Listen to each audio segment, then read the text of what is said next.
의사들이 가장 무서워하는 암, 췌장암이 늦게 발견되는 이유를 알아봅시다.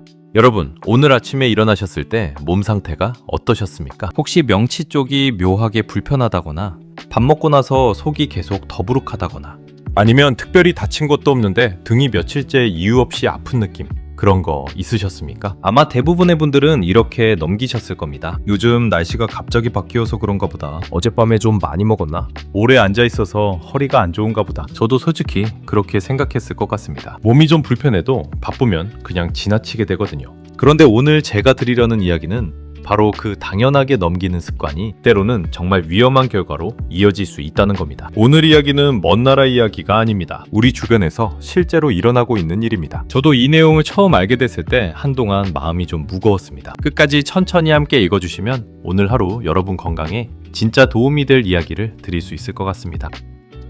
먼저 한 분의 이야기를 들려드리겠습니다. 60대 초반의 한 남성분이 계셨습니다. 솔직히 말씀드리면 건강관리 꽤 열심히 하시는 분이었습니다. 젊었을 때부터 술도 거의 안 드셨고 담배도 일찍 끊으셨습니다. 매일 산책도 하시고 식사도 규칙적으로 잘 챙겨 드셨습니다. 그런데 어느 날부터인가 밥을 먹고 나면 속이 좀 불편한 느낌이 드셨다고 합니다. 처음엔 별거 아니었습니다. 소화제 하나 드시면 그냥 괜찮아지셨거든요. 그런데 몇 달이 지나도 그게 계속되더니 이번엔 등 쪽이 뻐근하게 아프기 시작했습니다. 아침에 일어나면 등이 당기고 묵직한 느낌이 드셨다고요? 자제분이 걱정돼서 병원 한번 가보시자고 말씀드렸더니 이분이 손을 저으셨다고 합니다. 아이고, 나이 드니까 당연히 이런 거지 뭐. 괜히 병원 가서 검사하면 뭔가 나오기만 하잖아. 이런 마음 사실 누구나 한 번쯤 드는 마음입니다. 저도 이해가 갑니다. 그렇게 또 몇 달이 흘렀습니다. 그런데 어느 날부터 눈이 좀 노랗게 보인다고 하셨습니다. 피부도 평소보다 누런 느낌이 든다고요? 그제야 가족들이 강하게 권해서 병원을 찾으셨고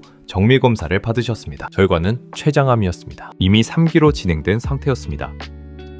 이 이야기를 읽으시면서 마음이 어떠셨습니까? 남의 일 같지 않다고 느끼신 분도 계실 겁니다. 사실 이런 경우가 우리 생각보다 훨씬 가까이에 있습니다. 췌장암이 왜 이렇게 무서운 병인지 지금부터 차근차근 말씀드리겠습니다. 우리 몸 안에 췌장이라는 장기가 있습니다. 이름은 들어보셨겠지만 어디에 있고 무슨 일을 하는지 정확히 아시는 분은 생각보다 많지 않습니다. 췌장은 위장 바로 뒤 등 쪽 방향으로 붙어있는 장기입니다. 크기는 손가락 두세 개를 나란히 놓은 것과 비슷할 정도로 작습니다. 길이로 따지면 9cm에서 10cm 정도밖에 안 됩니다. 그런데 이 작은 장기가 하는 일이 두 가지인데 둘 다 우리 몸에서 정말 핵심적인 역할입니다. 첫 번째는 소화를 돕는 효소를 만드는 일입니다. 우리가 음식을 먹으면 그 안에 들어있는 지방, 단백질, 탄수화물을 소장에서 흡수할 수 있게 잘게 분해해야 합니다. 이 분해를 돕는 효소가 바로 췌장에서 나옵니다. 췌장이 제대로 작동하지 않으면 아무리 좋은 음식을 먹어도 몸이 그걸 흡수를 못합니다. 두 번째는 혈당 조절입니다. 이슐린이라는 말은 많이 들어보셨을 겁니다.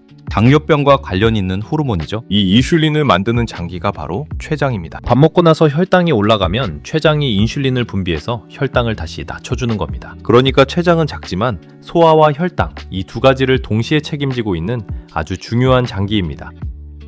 그렇다면 이 중요한 장기에 암이 생기면 왜 이렇게 늦게 발견될까요? 이게 췌장암이 특히 무서운 이유입니다. 췌장은 위치가 몸 가장 안쪽입니다. 그것도 다른 장기들 뒤에 숨어 있습니다. 그래서 종양이 생겨도 바깥에서 만져지질 않습니다. 배를 눌러보는 방식으로는 거의 확인이 불가능합니다. 게다가 초기에는 뚜렷한 통증이 없습니다. 있다 해도 그 증상이 다른 흔한 병들과 너무 비슷합니다. 의료 통계를 보면 췌장암을 1기, 그러니까 초기에 발견하는 경우가 전체 환자 중 약 1% 정도밖에 안 된다고 합니다. 나머지 대부분은 이미 3기나 4기로 진행된 뒤에 발견됩니다. 1기에 발견하면 수술이 가능하고 생존율도 크게 높아집니다. 하지만 4기로 발견되면 이야기가 완전히 달라집니다. 이게 바로 췌장암을 암 중에서도 특히 두려워하는 이유입니다. 그렇다면 우리가 주의 깊게 살펴봐야 할 신호는 어떤 것들이 있을까요? 지금부터 말씀드리는 것들은 실제 췌장암 환자분들이 진단받기 전에 경험했다고 이야기한 증상들입니다. 꼼꼼하게 읽어주십시오. 첫 번째는 명치 통증입니다. 명치는 가슴뼈 아랫부분, 배 가운데 위쪽 부분을 말합니다. 췌장에 이상이 생기면 이 부위에서 불편함이나 통증이 먼저 시작되는 경우가 많습니다. 처음에는 소화가 안 되는 느낌과 거의 똑같습니다. 그래서 많은 분들이 위염이나 소화불량으로 생각하고 그냥 넘어가십니다. 두 번째는 등 통증입니다.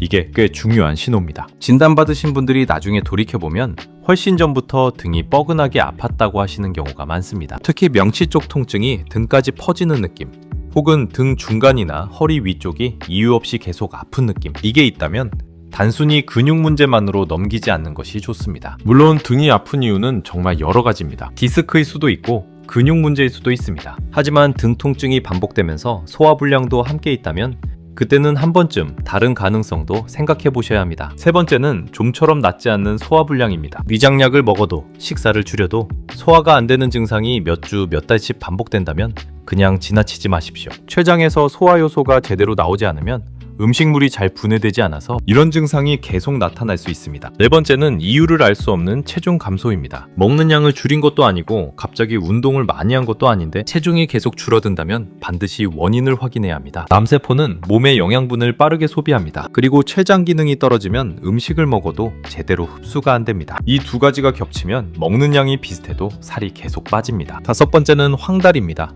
피부가 노랗게 되거나 눈의 흰자위가 노란빛을 띠기 시작하면 이건 꽤 명확한 신호입니다. 췌장 쪽에 종양이 생기면 담즙이 흘러야 하는 관을 막아버립니다. 그러면 담즙이 빠져나가지 못하고 혈액 속으로 역류하면서 피부와 눈이 노랗게 변하게 됩니다. 이 증상이 나타났다면 빠른 시일 안에 꼭 검사를 받아보셔야 합니다. 여기서 한 가지 꼭 말씀드리고 싶은 게 있습니다. 방금 말씀드린 증상들이 있다고 해서 무조건 췌장암은 아닙니다. 그 점은 분명히 말씀드립니다. 명치가 아프고 소화가 안 되는 분들 대부분은 위염이나 역류성, 식도염 같은 훨씬 흔한 병이 원인인 경우가 더 많습니다. 등이 아픈 것도 마찬가지입니다. 제가 드리고 싶은 말씀은 이겁니다. 이런 증상들이 반복되거나 여러 가지가 동시에 나타날 때, 특히 몇 달씩 지속될 때는 검사를 통해 원인을 확인하는 것이 필요하다는 겁니다. 가장 두려운 건 병 자체가 아닙니다. 알고도 외면하거나 모르고 그냥 지나치는 것이 더 두려운 일입니다. 이번에는 조금 바른 이야기를 드리겠습니다. 많은 분들이 암은 가족력이 있는 사람이 걸리거나 담배를 오래 피운 사람이 걸리는 병이라고 생각하십니다.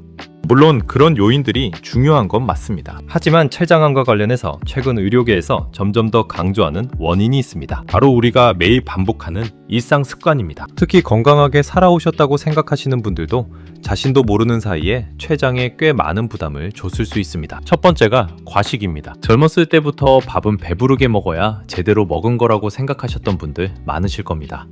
명절이나 가족 모임 때 많이 드시고 좋아하는 음식 나오면 평소보다 더 드셨겠죠? 췌장은 우리가 먹는 양이 많아질수록 더 많은 소화 요소를 만들어야 합니다. 기름진 음식일수록 특히 부담이 큽니다. 오랜 세월 이런 습관이 반복되면 췌장이 과로하게 되고 그것이 조금씩 세포 변화로 이어질 수 있습니다. 두 번째가 불규칙한 수면입니다. 젊었을 때야 몸이 버텨줬지만 오랫동안 수면이 불규칙했다면 면역 시스템에 적지 않은 영향을 줍니다. 우리 몸은 자는 동안 면역 세포가 활발하게 움직입니다. 잠이 부족하면 몸은 마치 비상 상태처럼 스트레스 호르몬이 계속 높게 유지됩니다. 이게 수십 년간 쌓이면 면역력이 서서히 떨어지고 암세포가 자라기 좋은 환경이 만들어질 수 있습니다. 세 번째가 스트레스를 그냥 참고 버티는 습관입니다. 우리 세대분들은 특히 힘들어도 말하지 않고 몸이 아파도 그냥 넘기는 경우가 많으셨습니다. 가족을 위해서, 직장을 위해서 다들 그렇게 사셨겠죠. 그런데 스트레스가 오래 쌓이면 몸 안에서 염증 반응이 반복됩니다. 전문의들은 만성염증이 암을 포함한 여러 질병의 출발점이 될 수 있다고 이야기합니다. 잠깐 여기서 하나 더 말씀드리겠습니다. 많은 분들이 잘 모르시는 내용인데 이게 꽤 중요합니다. 췌장암의 신호로 갑작스러운 당뇨가 나타날 수 있다는 겁니다. 가족 중에 당뇨 환자도 없고 갑자기 살이 찐 것도 아닌데 건강검진에서 혈당이 높다는 이야기를 들으셨다면 그때는 췌장 검사도 함께 받아보시는 것이 좋습니다. 이유는 간단합니다. 췌장에 종양이 생기면 인슐린을 만드는 세포들이 제 기능을 못하게 됩니다.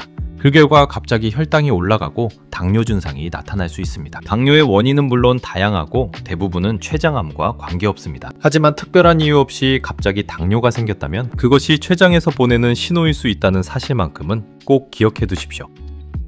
그렇다면 우리는 어떻게 대비할 수 있을까요? 솔직히 말씀드리면 췌장암은 조기 발견이 쉽지 않습니다. 그렇지만 방법이 전혀 없는 건 아닙니다. 가장 기본적으로 받을 수 있는 검사가 복부 초음파입니다. 일반 건강검진에도 많이 포함되어 있고 비용도 비교적 부담스럽지 않습니다. 방사선 노출도 없습니다. 다만 췌장은 위치상 초음파만으로 완전히 확인하기 어려운 경우도 있습니다. 더 정밀하게 보고 싶다면 CT 검사나 MRI 검사가 도움이 됩니다. 특히 증상이 있는데 초음파 결과가 애매하다고 하시면 CT를 추가로 받아보시는 걸 권해드립니다. 그리고 무엇보다 중요한 것은 이겁니다. 앞서 말씀드린 증상들 중 하나라도 2주 이상 지속된다면 혹은 2가지 이상이 동시에 나타난다면 혼자 판단하지 마시고 병원에서 확인을 받으십시오. 용기 내서 병원을 찾는 것이 두려움을 피하는 것보다 훨씬 나은 선택입니다. 이건 제가 확신을 갖고 드리는 말씀입니다.